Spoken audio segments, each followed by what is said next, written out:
sabeu què acabo de comprar? Pa! I no a qualsevol lloc, al Forn Vilamala del barri de la Ribera.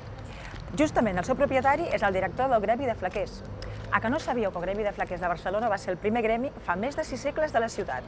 És que el pa és una cosa, és un aliment molt antic, és farina, aigua i sal, res més. Això no pot ser poc saludable. I a més es diuen tantes coses del pa, que si engreixa, que si no va bé, però si és pura dieta mediterrània. Mireu, hi ha un munt de mites sobre aquest prestigiós aliment. Per exemple, hi ha el mite de que les torrades van millor que el pa fresc. És més, mireu, jo aquí he comprat torrades, Què us penseu? Què engreixa més, aquesta torrada o aquest tros de pa fresc que té la mateixa mida i pes? Oi que direu que engreixa més el pa fresc? Doncs no, engreixa més la torrada, perquè aquí hi ha més aigua que aquí, i l'aigua no engreixa. Altres coses que es diuen que són absurdes és que s'ha de treure la molla del pa. Per què s'ha de treure la molla del pa, si és la part del pa que menys engreixa? O també es diuen coses tan absurdes com que una mica de pa engreixa molt. Però a veure, 600 grams de pa són 250 calories. I sabeu què pesa això? Sabeu què pesa això? No arriba als 5 grams.